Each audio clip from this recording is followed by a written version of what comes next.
Dear students, welcome to the next lecture of electrical measurement. So, in the last lecture we discussed about the PMMC type instrument. So, just in the continuation of that, let us now discuss about a DC ammeter. So, because the DC ammeter is particularly a PMMC type of instrument, okay, since uh, we discussed in the last lecture that the PMMC type instrument can only measure the DC values, okay. So, we will see in this lecture that if that PMMC type instrument is used as a DC ammeter, okay, then how will it perform the uh, required function, okay, and some numerical examples we will also see. So, we know that an ammeter is always connected in series with a circuit in which current is to be measured, and to avoid the affecting the current level in the circuit, we can say that the ammeter must have a resistance which is much lower than the circuit resistance, okay. So, the PMMC instrument which we discussed in the last lecture is you can say is particularly an ammeter, uh, and in that PMMC instrument the pointer deflection is directly proportional to the current flowing in the coil, okay. So, this thing we discussed. However, the maximum pointer deflection is produced by a very small current in PMMC type instruments, and coil is usually wound of thin wire, okay. So, obviously there may be a possibility that the coil may be destroyed by large currents, okay.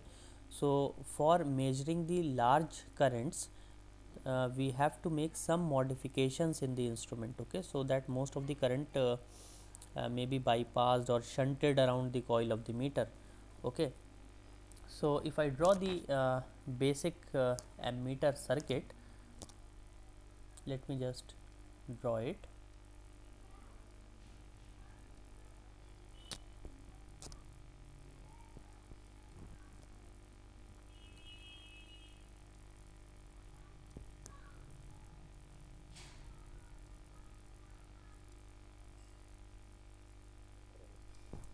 Okay, let us call this resistance as Rm, this resistance is Rs, this is the meter, okay. We can just denote it by having this scale and a pointer notation, okay.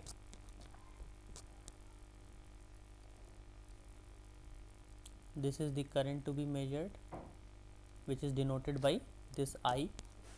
Is will flow in this branch across this resistance Rs, whereas Im will flow in the second branch, okay. This will again be the total current, okay. So, this is the circuit of a DC ammeter. So, this is the ammeter circuit,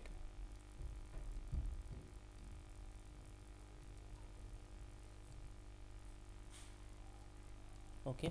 And in this ammeter circuit which we are seeing here, this Rm, this is the meter resistance, or you can also call it coil resistance, okay. And this Rs stands for the shunt resistance. So, this is the value of the shunt which is used in parallel with this circuit, okay. So, what happens is most of the current is passed through this shunt resistor, so that the coil is protected, since there is a possibility of the destruction of the moving coil due to its small resistance. So, in case of measurement of higher values of current, okay. So, let us first see an example, numerical example, okay. So it is given that an ammeter has a PMMC instrument with a coil resistance of 99 ohm. So coil resistance means that this resistance is given as 99 ohm and a full scale deflection current of 0.1 milliampere. So full scale, I am just writing in short, full scale deflection, FSD. So full scale deflection current is 0.1 milliamps or milliampere. Okay, shunt resistance is 1 ohm. The question is, determine the total current passing through the ammeter at, now this is given as that you have to determine the total current passing through the ammeter at full scale deflection. This is the first part of this question. Second part, at 0.5 full scale deflection, and the third part is 0.25 full scale deflection. So these are three different parts for this question. The parameters will remain same. The question is, determine the total current. That means total current means this I, okay, which is shown here in this circuit as I. So at three different conditions. So now let us see the solution. So in solving these type of problems, this circuit can be used, which I have just drawn. Okay, so you can see that the meter voltage, that is the voltage across this meter, or we can just denote it by this Vm. So this is nothing but the product of this Im and Rm, that is this current flowing through this meter, that is Im, and the this resistance Rm. So already let us see,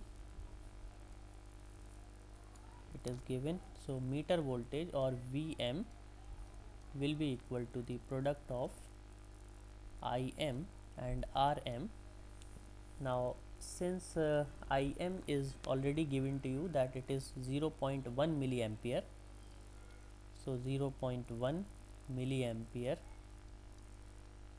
and the meter resistance is also given as 99 ohm. So the meter voltage will come as 9.9 millivolt. Okay, and if you calculate this voltage, that is this ISRS, okay, so this voltage will be same as this Vm, okay, because these branches are in parallel.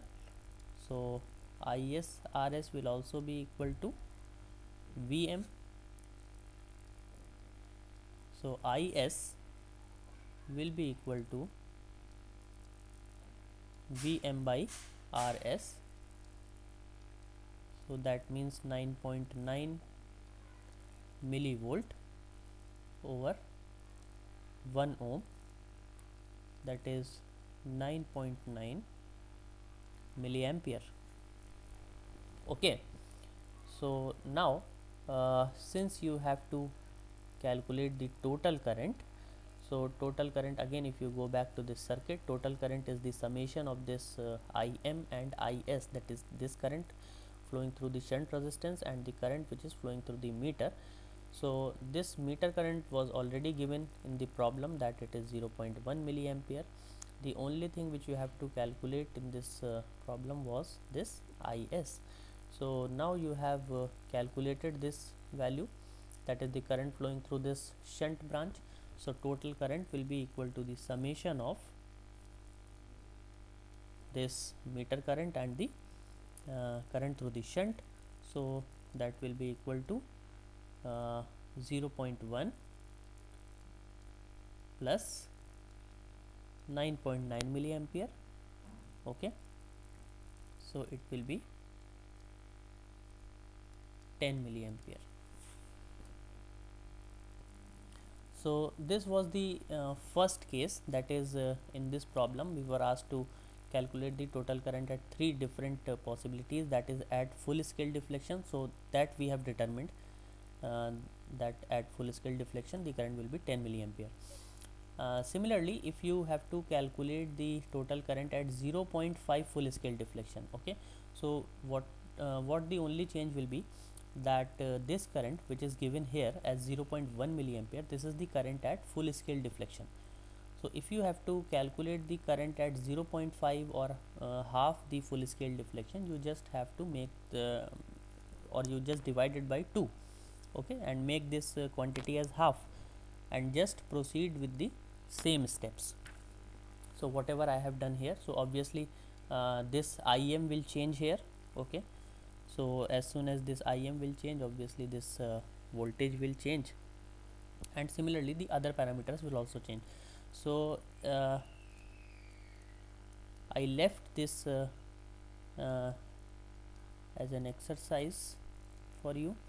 So at at 0.5 full scale deflection, the current should come out to be 5 milliampere, whereas in the third case the current should come out to be 2.475 milliampere, okay. So you have to do the calculation step, just follow the same pattern which I have done here for the first case. So I am leaving this as an exercise for you. Now in this problem all the things were given, that is the meter resistance, that is the shunt resistance, okay, and you have to determine the total current. But in practice generally uh, we can determine the values of the shunt resistance to convert a PMMC instrument into an ammeter for measuring any desired level of current, okay. So there are problems which involve actually to design the instrument having a particular value of shunt, okay, for measuring the particular values of current, particular levels of current probably you can say, okay. So we'll see one more problem of determining the shunt resistance. So the problem statement is that a PMMC instrument has full scale deflection of 100 microampere and a coil resistance of 1 kilo ohm, okay.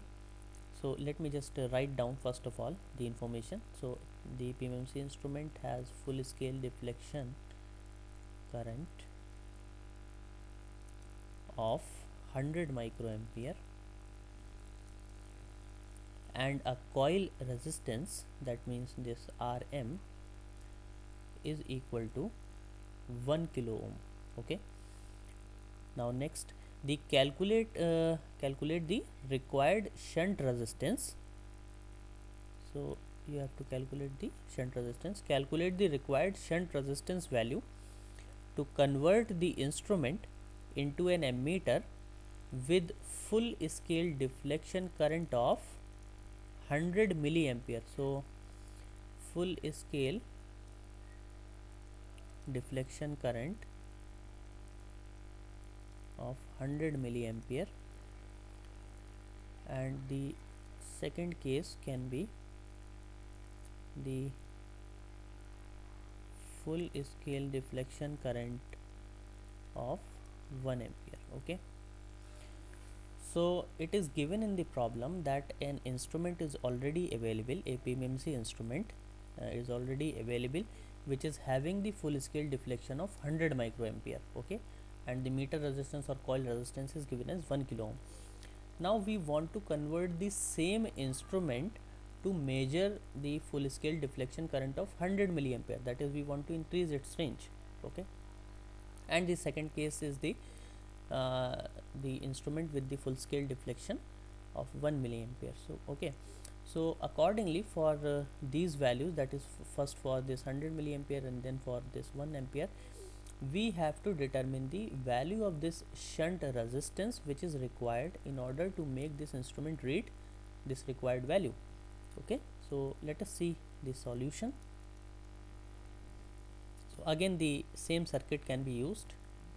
So this voltage that is Vm, should be equal to the product of this meter resistance and the current through this meter. Okay, so this Im is already given to you, that is 100 microampere.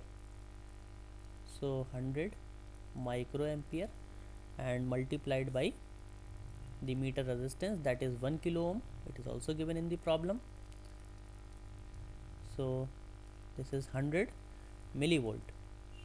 Okay, the total current should be the summation of the shunt branch current and the coil current. Okay, so that means the shunt current can just be determined as the difference of the total current and meter current.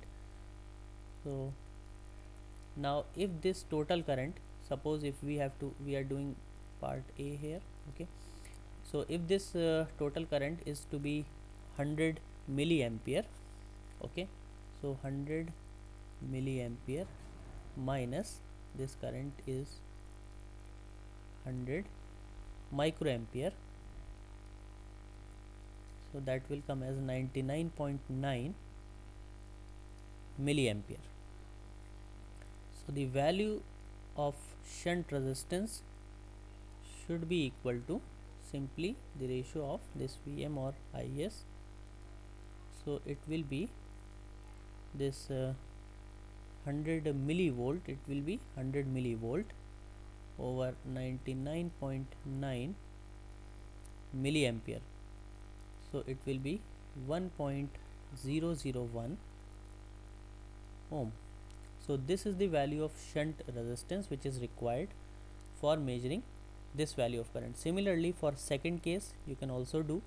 Okay, so for part B, the answer of this shunt resistance should be 0.1001 ohm. Okay, so again you can just repeat these same set of steps for obtaining the shunt resistance for this second case.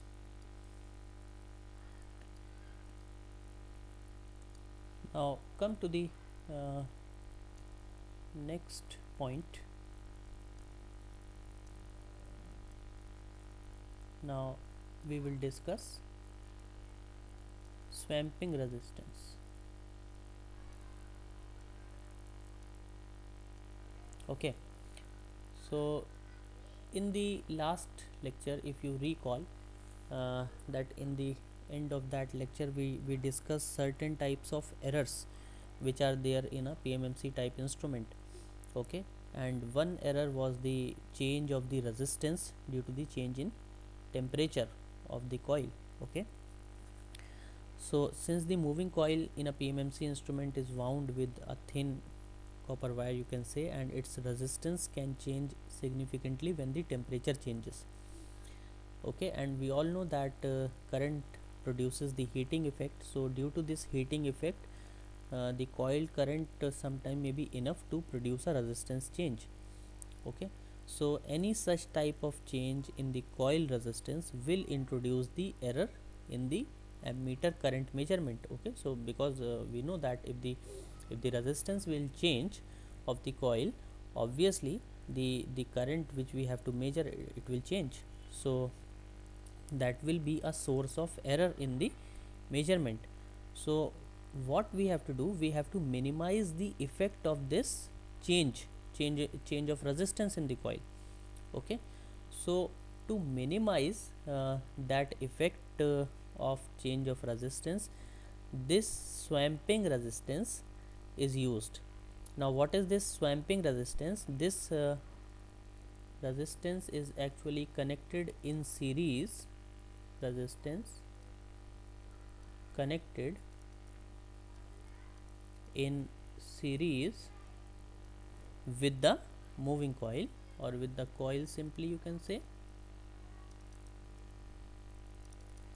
Okay, so this swamping resistance is nothing but it is that resistance which is connected in series with the coil, and the material of this swamping resistance is generally magnin or constantan.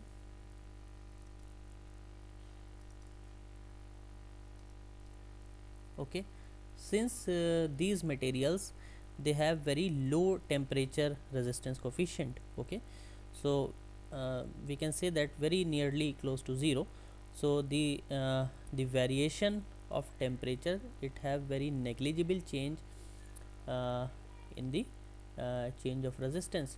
So what happens is that when this swamping resistance, or let me just denote it with a circuit.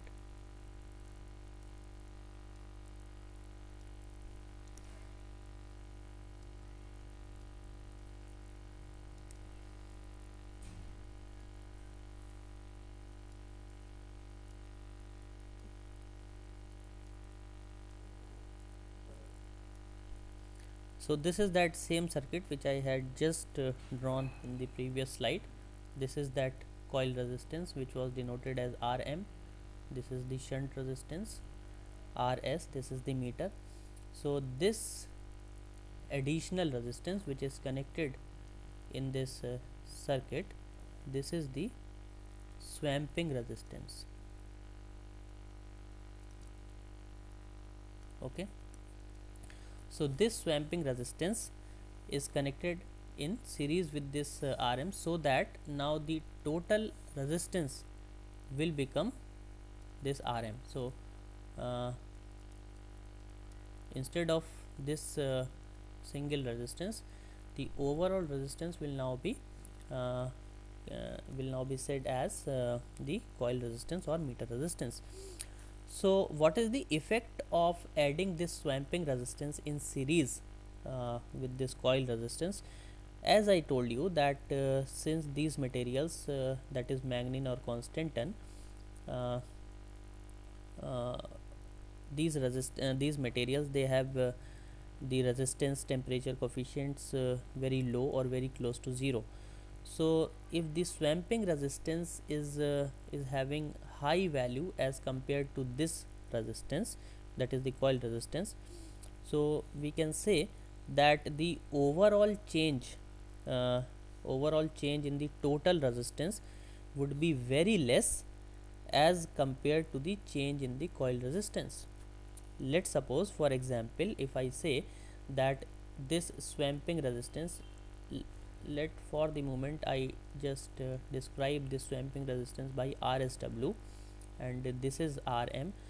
uh, so if this swamping resistance suppose is 9 times this resistance, I'm just taking the example now, this coil resistance. Okay, so if this is 9 times this coil resistance, so the 1% change in this coil resistance, so you can just do this small calculation. So if you change this coil resistance by 1%, then that would result in a total resistance change. Total means the total of this resistance, overall coil resistance. So that would result in a total resistance change of 0.1% only. Okay, so that is the benefit of adding this swamping resistance in series with this moving coil. That means that we have just reduced or almost eliminated the effect of temperature change on the moving coil. And if we are just successful in eliminating this temperature change, that means we are able to eliminate the source of the error which is there in the uh, current measurement. Okay, so this is actually swamping resistance. This is the concept of swamping resistance. It is nothing but a resistance connected in series with the coil in the ammeter circuit. Okay, or in the PMC type instrument, and this is having high value as compared to the meter resistance, as well as this is made up of manganese or constantan, having very low values of temperature resistance coefficient. Okay, so that if even if the resistance of the coil changes due to the temperature variation, the overall change is negligible. Okay, so sometimes the ammeter shunt must also be made of manganese or constantan just to avoid the shunt resistance variations with temperature. Okay, and as shown in this figure also, that the swamping resistance must be considered as a part of this meter resistance. Okay, so I have uh, also explained this thing, that this swamping resistance should be considered as a part of this, means that you have to consider it as one unit. Okay, that is the overall resistance when you are calculating the shunt resistance values. Okay, so in problems like just we solved one problem in the previous slide. So if in that kind of problems when you solve, so you have to consider the swamping resistance as a part of this meter resistance. Okay, when you are generally calculating the shunt resistance values. So this is all in this lecture, and next topics will be taken up in next lecture. Thank you very much.